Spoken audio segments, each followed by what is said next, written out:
কোন জায়গায় খামতি বাংলার ডাক্তারদের ছিল যে আজকে ওনাকে এখান থেকে এয়ার অ্যাম্বুলেন্স করে নিয়ে যাওয়া হলো? যে ওনাকে নিয়ে যে খরচ সেটা হচ্ছে পাবলিকেরই টাকা, একদম পাবলিকের টাকা আমরা খরচ করছি, ওনার পকেট থেকে পয়সা একটাও যাচ্ছে না। আজকে ওনাকে নিয়ে চলে যাচ্ছে দিল্লিতে এমসে, এরপর গিয়ে বোঝাবে এমসে ছিল বলেই উনি ভালো হয়ে গেছেন। ডাক্তারদেরকে পুরোপুরি বিশ্বাস করলে না, আরও বেটার ট্রিটমেন্ট, এখন আরও বেটার ট্রিটমেন্ট কি আমাদের বাংলার ডাক্তাররা করতে পারতো না? বিজেপি সাংসদ অভিজিৎ গাঙ্গুলি মূলত তিনি কি রোগে আক্রান্ত? এটাকে বলে হচ্ছে প্যানক্রিয়াটাইটিস, অর্থাৎ আমাদের শরীরে প্যানক্রিয়াস বলে একটা অর্গান আছে যেটার কাজটা হচ্ছে মূলত হজম করানো। ওখানে যেসব এনজাইমস আছে সেইগুলো আমাদের শরীরে শোষণ যন্ত্র যেটা বলে সেই জায়গাটা প্যানক্রিয়াস সাহায্য করে। তো ফ্যাট ডাইজেশন বা বিভিন্ন ডাইজেশন হোক সেটা করে। ওনার যেটা হয়েছে প্যানক্রিয়াসে একটা প্রদাহ অর্থাৎ ইনফ্লামেশন, এটাকে আমরা প্যানক্রিয়াটাইটিস বলি। সেটা গলস্টোন থেকে হতে পারে, সেটা কেউ যদি অ্যালকোহল নেয় তাদের হতে পারে। অনেক সময় ওর মধ্যে একটা চ্যানেল থাকে, প্যানক্রিয়াটিক ডাক্ট বলি, তার কোনো অবস্ট্রাকশন হলো কোনো কারণে, সেখানে হলো। তো বিভিন্ন কারণে এটা হয়, কিন্তু কিছু কিছু ক্রাইটেরিয়া দেখি আমরা সিটি স্ক্যান করে, আর লাইপেজ বলে একটা লেভেল আছে, সেইটা দেখলে বোঝা যায় প্যানক্রিয়াটাইটিস কত। নর্মালের থেকে 3 গুণ যদি বেশি থাকে তখন আমরা প্যানক্রিয়াটাইটিস ভাবি, আর সিটি ওটাকে কনফার্ম করে। আর সিটি সিভিয়ারিটি ইন্ডেক্স আছে, সেটা বলে দিতে পারে কতটা সিভিয়ার হয়েছে। এখন এতগুলো ইনফরমেশন তথ্য তো আপনাদের কাছেও নেই, আমার কাছেও নেই। তো কি হয়েছে কিন্তু শুনলাম ওনাকে এয়ার অ্যাম্বুলেন্স করে দিল্লি নিয়ে যাওয়া হলো। আমার একটা বক্তব্য, আমরা কলকাতায় এমপি, কলকাতায় সব কিছু আছে। এই যদি রাজনৈতিক নেতারা একটা জায়গা থেকে চিকিৎসাটা না করায়, যেখান থেকে তারা বাংলার এমপি বা বাংলার যে জায়গাগুলো, সেখানে তাহলে কি মানুষের কনফিডেন্সটা হারিয়ে যায়? তার মানে তুমি ডাক্তারদেরকে পুরোপুরি বিশ্বাস করলে না, আরও বেটার ট্রিটমেন্ট, এখন আরও বেটার ট্রিটমেন্ট কি আমাদের বাংলার ডাক্তাররা করতে পারতো না? নিশ্চয়ই পারতো। তো ঘটনাচক্রে হচ্ছে, ঠিক আছে, আমি সবসময় চাইবো একটা মানুষ সেরে উঠুক। সাধারণ মানুষ তো এই পরিষেবা পায় না। এয়ার অ্যাম্বুলেন্সের খরচ, আমি এটা বলে দিই, এয়ার অ্যাম্বুলেন্সের খরচ আমি নিজে ফেস করেছি। আমার বাবাকে আনতে আমেরিকা থেকে, ঠিক আছে, সেখানে খরচ প্রায় তখনকার দিনে, আজ থেকে 2012 কথা বলছি, খুব স্পষ্ট, আমি খুব স্পষ্ট কথা বলি, তুমি জানো, আমি এখনও বলছি। সেটা হচ্ছে প্রায় তখনকার দিনে বিদেশ থেকে আনতে প্রায় 70 থেকে 80 লাখ টাকা খরচ হয়েছিল। তো ঘটনাচক্র হচ্ছে আমাদের একটা প্রপার্টি ছিল বলে আমরা বিক্রি করে দিতে পেরেছিলাম, সেটা করে আমরা বাবাকে আনতে পেরেছিলাম। তো এই যে এয়ার অ্যাম্বুলেন্সে নিয়ে যাওয়া হচ্ছে, এটা সাধারণ মানুষের হাতের বাইরে। তুমি ইন্ডিয়ার মধ্যেও এটা 30-40 লাখ টাকা খরচ হয়ে যাবে। এখন প্রতিনিধি আমাদের সাধারণ মানুষের ট্যাক্সিতে উনি যাচ্ছেন, ওনা নিজের পয়সাতে এটা যাচ্ছেন না। যে ওনাকে নিয়ে যে খরচ সেটা হচ্ছে পাবলিকেরই টাকা, একদম পাবলিকের টাকা আমরা খরচ করছি, ওনার পকেট থেকে পয়সা একটাও যাচ্ছে না।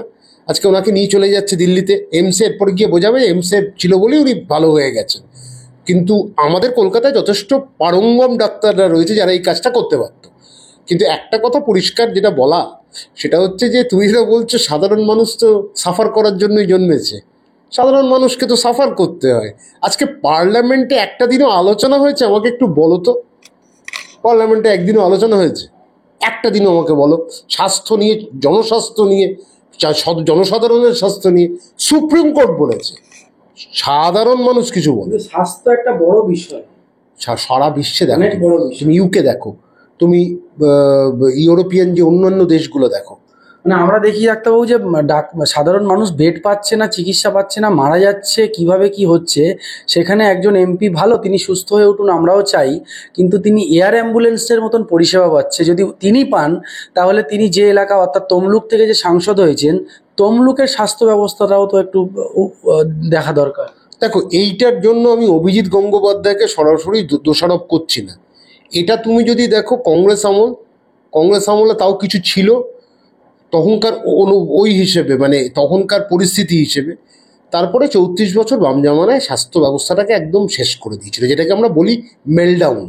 আমি ধরে নিচ্ছি তৃণমূলের আমলেও স্বাস্থ্য ব্যবস্থা খুব একটা ভালো নয়, কিন্তু অভিজিৎ গাঙ্গুলি তো সাংসদ, তিনি পার্লামেন্টে গিয়ে তো নিশ্চয়ই ওই এলাকার মানুষের স্বাস্থ্যের কথা তুলে ধরা উচিত। তো অত এইসব নিয়ে বলবে না, তবে এটার জন্য আমরাও কিন্তু দায়ী। তুমি যদি ভোট ভিক্ষে যখন করতে যাবে, তুমি তো যাবে, আর তো কয়েক মাসের ব্যাপার, তারপর তোমাকে তো সারা বাংলায় চষে ফেলতে হবে। তুমি বুঝবে সাধারণ মানুষ নল কল জল আর একটু কিছু সাহায্য পেলেই সাধারণ মানুষ খুশি। তাদের স্বাস্থ্য ব্যবস্থা কি এলো, তাদের কটা ইঞ্জেকশন এলো, সাপে কামড়ালে চিকিৎসা হবে কিনা, হার্ট অ্যাটাক হলে চিকিৎসা হবে কিনা। আমার বক্তব্য, গ্রামে গ্রামে যদি আমি হার্ট অ্যাটাকের চিকিৎসা করাতে পারি, আমি যদি কিডনি খারাপ হলে ডায়ালিসিসটা করতে পারি, আমি যদি ডায়াবেটিকটাকে নিয়ন্ত্রণের মধ্যে মানুষের মধ্যে প্রচারটা করি নিয়ন্ত্রণ করো, তাহলে কিন্তু কলকাতায় এই যে মাইগ্রেশনটা হয় না, গ্রাম থেকে কলকাতায় আসা, এসে বেড পাচ্ছে না বা পকেটটা ফুটো হয়ে যাচ্ছে, বাড়ি গাড়ি বিক্রি করতে হচ্ছে, ঘর বাড়ি বিক্রি করতে, এই করুণ অবস্থাটা হয় না। তোমাকে তার জন্য কিন্তু মানসিকভাবে অনেক চিন্তা ভাবনা করতে হবে যে আমার একটা গ্রাম, আমি একজন পঞ্চায়েত, একজন এমএলএ দিয়ে শুরু করো, এমপি তো অনেক দূরের কথা, একজন এমএলএ, যেখানে অভিজিৎ গঙ্গোপাধ্যায় এমপি হয়েছেন, তার মানে 7টা বিধানসভা আছে। এই 7টা বিধানসভায় যে বিধায়করা আছেন, তারা যদি কোনোদিন ভাবেন যে আমি আমাদের লোকদেরকে সুস্থ করব, স্বাস্থ্যবান করব, নিরোগ করব, বা রোগটা নিরাময় করতে পারবো, কিছু পরীক্ষা লাগে আর কিছু সেট আপ লাগে। এর জন্য কিন্তু বিরাট কিছু করতে লাগে না।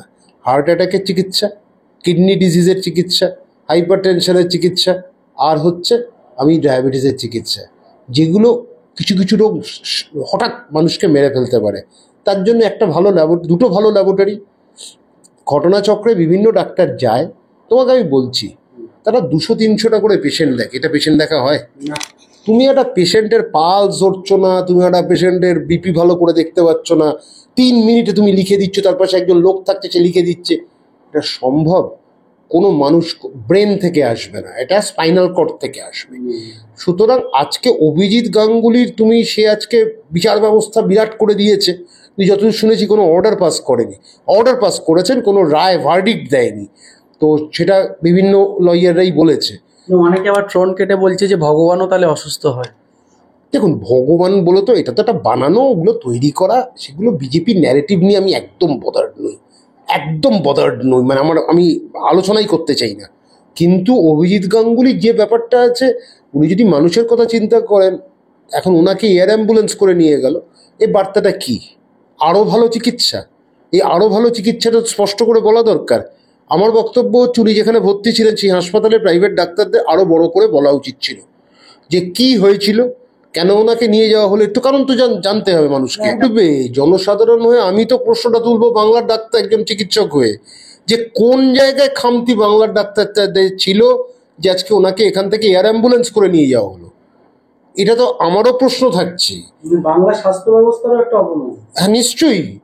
আজকে বাংলার স্বাস্থ্য ব্যবস্থার উন্নতি হয়েছে, সরকারি স্তরে হয়েছে, বেসরকারি স্তরে বেশি হয়েছে। সরকার আরেকটু যদি ঠিকমতো কাজ করতে পারতেন আরও ভালো হতো। কিন্তু মুশকিলটা হচ্ছে, এয়ার অ্যাম্বুলেন্স তো সবাই জনসাধারণ পাচ্ছে না, কিন্তু জনসাধারণের টাকাতেই তো এয়ার অ্যাম্বুলেন্সটা হচ্ছে, এটা তো অস্বীকার করার নেই। তো অভিজিৎ গাঙ্গুলির গ্যাটের পয়সা থেকে যায়নি এটা, ওনাকে সরকারি ব্যবস্থা করা হয়েছে। এই টাকাটা কোত্থেকে? এটা তো গাছ উপড়ে হয়নি, বট গাছ ফেললাম আমি টাকা এসে গেল, এটা তো হয়নি, বা চিচিং ফাঁক বলে হয়নি। তো ঘটনাটা চক্রে হচ্ছে, টাকাটা এসছে আমাদের সাধারণ মানুষ ট্যাক্স যা দিয়ে দিচ্ছি, এই ট্যাক্স থেকে এসছে। কিন্তু আমার যেটা প্রশ্ন হচ্ছে কি, এই প্রশ্নটা তো এরপরে আমি জানতে চাইব যে একজন চিকিৎসক হিসেবে, একজন নাগরিক হিসেবে, যে এয়ার অ্যাম্বুলেন্সের দরকার কেন পড়লো, বা কেন ওনাকে শিফট করা হলো দিল্লিতে? ওনাকে তো এখানে রাখা যেত কেন? আজকে কি কোন জায়গায় খামতিটা ছিল, বা কেনই বা ওনাকে নেওয়া হচ্ছে?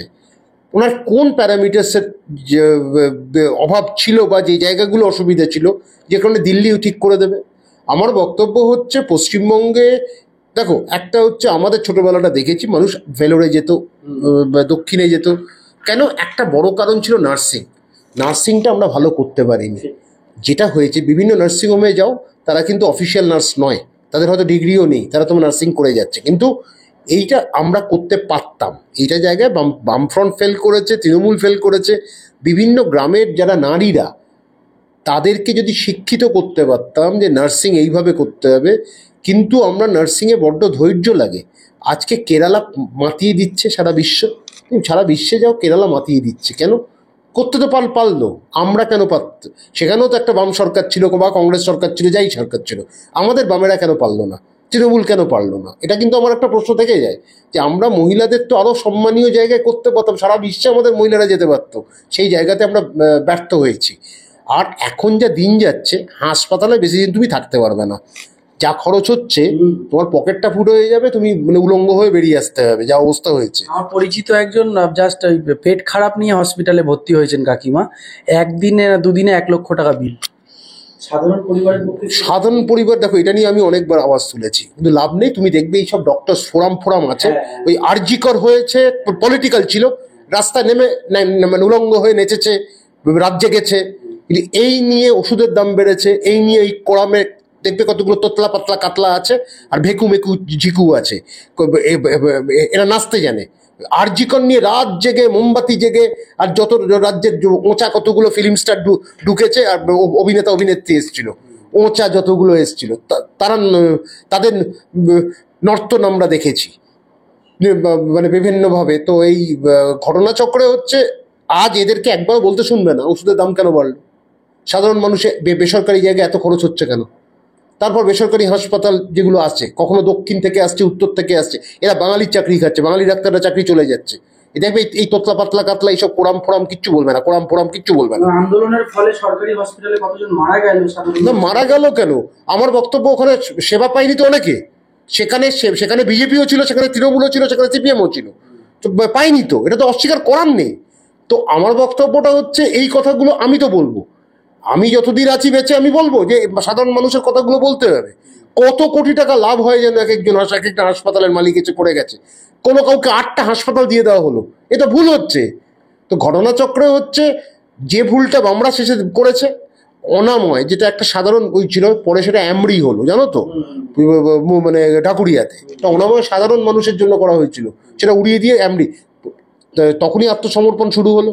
এরপরে তৃণমূল সরকারও তাই করছে সবাই, ও বলার লাভ নেই। তার সাথে যে নেতা নেত্রীরা যখন ভর্তি হচ্ছে, তাদের জন্য স্পেশাল কভারেজ দেওয়া হয়, কয়েকজন ছাড়া বাকি সব স্পেশাল কভারেজ নেয়, তুমি এটা গেলেই বুঝতে পারবে।